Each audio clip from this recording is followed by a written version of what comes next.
유시민 칼럼. 나의 내란 진압 소감. 유시민 작가. 대한민국 국민은 손바닥에 왕자를 그린 채 생방송 토론에 나온 사람을 대통령으로 뽑았다. 득표율 0.7%포인트 차이였지만 국민 다수의 선택을 받았다는 것은 바꿀 수 없는 사실이다. 그렇게 대통령이 된 윤석열이 심야에 느닷없는 비상계엄을 선포했다. 무장 군인을 보내 국회의원을 체포하고 국회를 봉쇄하려 했다. 절대 권력을 장악하려고 벌인 친위 쿠데타였다. 그는 손바닥에 글자만 쓴 게 아니었다. 정말로 왕이 되려고 했다. 특전사령관, 수방사령관, 경찰청장 등 국가의 합법적 강제력을 집행하는 군과 경찰의 최고위급 공무원들이 대통령의 위헌 위법한 지시를 이행했다. 국방부 장관과 방첩사령관 등은 사전에 공모한 혐의가 짙다. 4월 4일 헌재에 파면 선고가 나온 순간까지 집권당이었던 국민의힘 국회의원 대다수가 계엄령 선포 행위를 옹호했다. 윤석열 탄핵에 반대했으며 탄핵을 기각하라고 헌법재판소에 요구했다. 헌법 파괴 행위를 지지하는 반체제 위원 정당임을 공공연히 밝힌 것이다. 대통령 권한대행 한덕수와 최상목은 국회가 선출한 마은혁 헌법재판관을 끝까지 임명하지 않음으로써 헌법재판소의 결정을 어겼다. 한덕수는 지금도 매순간 헌법과 법률을 위반하고 있다. 그런 자가 헌법재판소의 윤석열 탄핵 심판 결정을 따르라고 국민을 훈계했다. 국회가 다시 탄핵하지 않는다면 6월 3일까지 권한대행 자리를 지킬 것이다. 헌법을 위반했지만 위반 행위가 파면할 정도로 중대하지 않다며 한덕수 탄핵을 기각함으로써 헌법재판관들은 고위공직자들에게 헌법을 적당한 선에서 위반해도 된다고 허락했다. 헌법의 효력을 사실상 정지시키고 헌법재판소에 대한 국민의 신뢰를 스스로 허문 행위였다. 윤석열 추종자들은 구속영장을 발부한 서부지법을 폭력으로 공격했다. 사상 초유의 법원 폭동이었다. 그런데도 지귀현 판사는 마법의 산수로 형사소송법 규정을 위반하면서 윤석열 구속 취소 판결을 내렸다. 검찰총장 심우정은 기다렸다는 듯 형사소송법 절차를 무시하고 윤석열을 풀어주었다. 그렇게 하고서도 자신의 자리를 지키고 있다. 대한민국은 판사와 검사는 법을 어겨도 징계나 처벌을 받지 않는 나라임을 우리는 보았다. 지난 대선 때 윤석열의 권력 남용 성향과 폭력성을 정의감의 징표인 양포장했던 대부분의 신문 방송은 헌법재판소의 탄핵 심판이 진행되는 동안 정치적 중립을 명분 삼아 내란 옹호 세력에게 탄핵 추진 세력과 동등한 발언권을 주었다.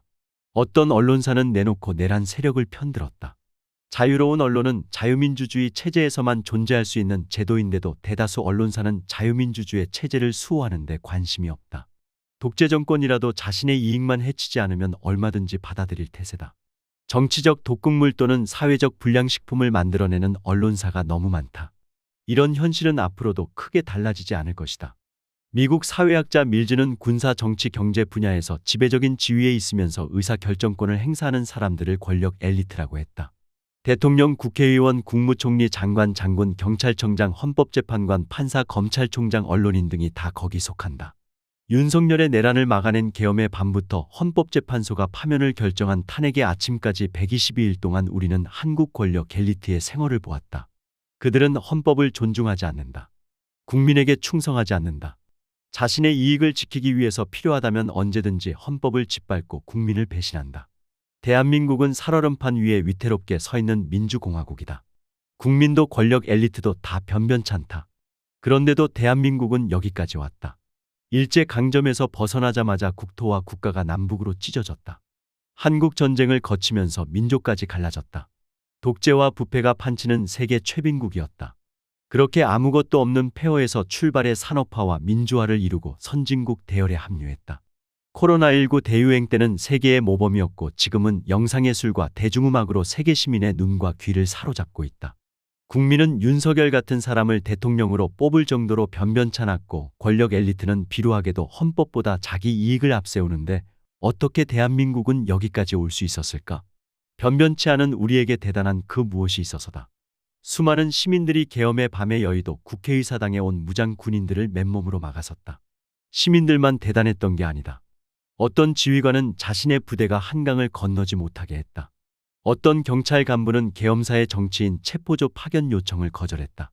그랬기에 야당 국회의원들은 국회의 담을 넘어 본회의장에 들어갈 수 있었고 일부 여당 국회의원들과 함께 비상계엄 해제 요구안을 신속하게 의결할 수 있었다. 헌법재판관들은 전원일치 의견으로 이 사실을 들어 호소용 비상계엄이었다는 윤석열의 궤변을 단호히 배척했다.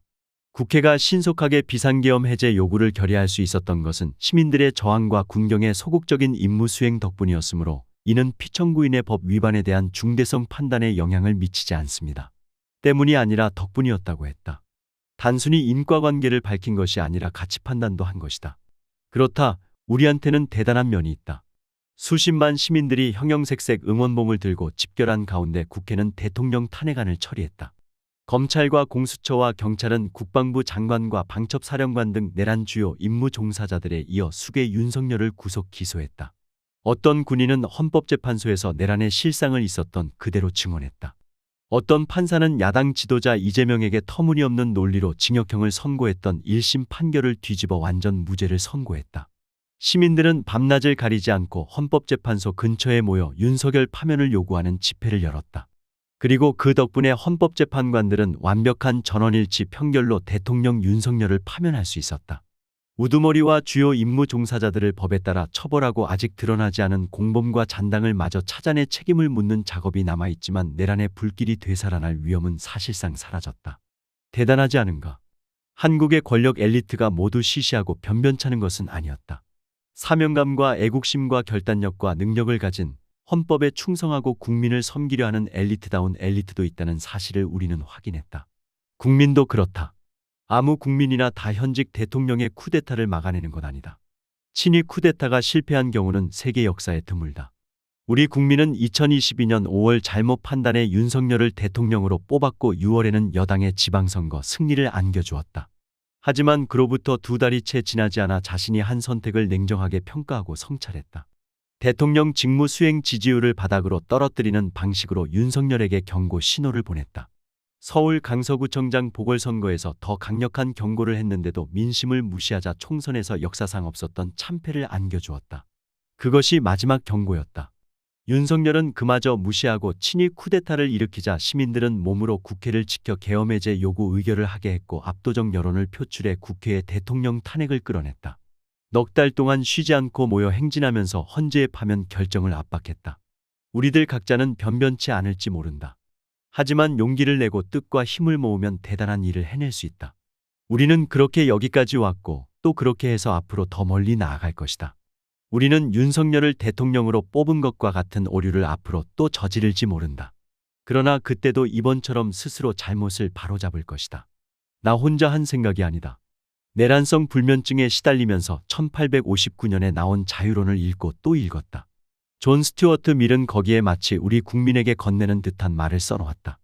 윤석열의 대통령 당선부터 파면까지 화나고 아프고 어이없는 일들을 견디고 이겨낸 시민들에게, 계엄의 밤 국회에서 계엄군을 막아섰던 사람들에게, 남태령의 기적을 만든 젊은이들에게, 눈보라를 맞으며 헌법재판소 앞에서 밤을 지샜던 남녀노소에게 무한히 큰 감사의 마음을 얹어 그 말을 전하고 싶다. 밀은 우리 국민들이 인간의 모든 자랑스러운 것의 근원을 보여주었다고 한다. 스스로 자랑스러워해도 좋다는 것이다. 인류가 발전시켜온 생각과 일상 행동의 역사를 보면 인간 정신의 어떤 특징 덕분에 우리의 삶은 더 나빠지지 않고 지금 상태로 남아 유지될 수 있었다. 그것은 자신의 잘못을 고칠 수 있는 능력이다. 사람은 경험과 토론으로 자신의 과오를 바로잡을 수 있다. 지적 도덕적 존재인 인간의 자랑스러운 모든 것은 여기에서 나온다.